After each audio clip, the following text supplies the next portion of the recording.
Pemerintah kembali menggulirkan wacana kenaikan cukai rokok. Katanya, demi kesehatan rakyat, khususnya agar generasi muda tidak mudah membeli rokok.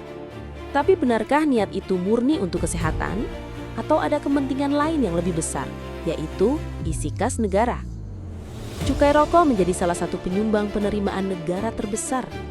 Setiap tahunnya, kontribusi cukai hasil tembakau bisa menembus lebih dari 10% dari total APBN. Jumlah yang fantastis membuat pemerintah terus menggantungkan diri pada pemasukan dari rokok. Kementerian Keuangan sendiri menyatakan, tarif cukai hasil tembakau untuk tahun depan masih dalam tahap kajian. Namun, dalam RAPBN 2026, pemerintah sudah secara jelas mencantumkan rencana penyesuaian tarif cukai rokok sebagai strategi menambah penerimaan negara. Artinya, meskipun masih dikaji, publik sudah bisa membaca arah kebijakannya. Harga rokok kemungkinan besar akan kembali naik. Sejarah juga menunjukkan hal yang sama.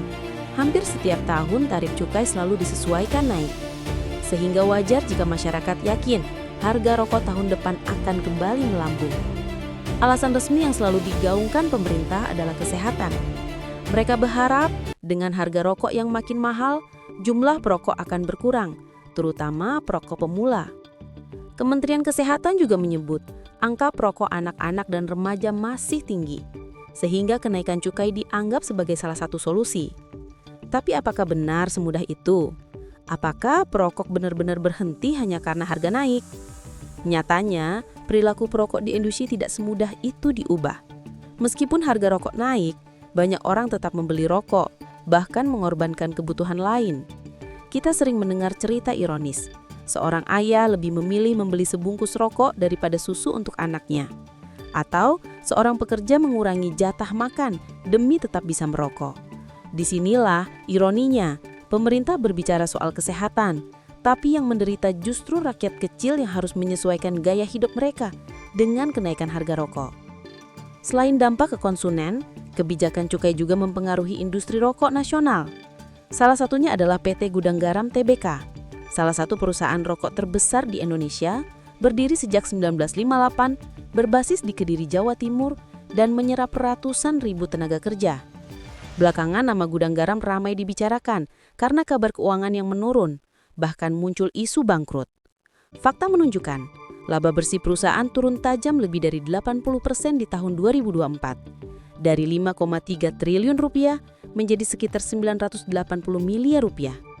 Pendapatan menurun, sahamnya di bursa tertekan, dan ada laporan buruh yang terkena PHK. Namun hingga saat ini, belum ada pengumuman resmi bahwa perusahaan bangkrut. Gudang Garam masih beroperasi, meski menghadapi tekanan berat akibat kebijakan cukai yang terus naik. Ini menunjukkan bagaimana kebijakan fiskal bisa langsung berdampak pada industri dan kehidupan jutaan pekerja. Kontradiksi dari kebijakan cukai rokok sangat jelas. Di satu sisi, pemerintah ingin rakyat sehat, tapi di sisi lain masih bergantung pada pemasukan besar dari rokok. Kalau benar-benar peduli kesehatan, kenapa tidak sekalian melarang produksi rokok? Jawabannya jelas, uang dari cukai terlalu besar, sehingga negara seperti menjual kesehatan rakyat demi penerimaan APBN. Inilah wajah politik, penuh kompromi, penuh kepentingan. Sementara rakyat kecil tetap menanggung beban. Isu cukai ini juga sering dipakai sebagai alat politik. Dengan menaikkan tarif, pemerintah terlihat pro kesehatan, mendapat pujian dari kelompok kesehatan, tapi tetap menjaga kepentingan industri besar agar penerimaan negara tetap stabil. Sementara rakyat kecil tetap menjadi korban.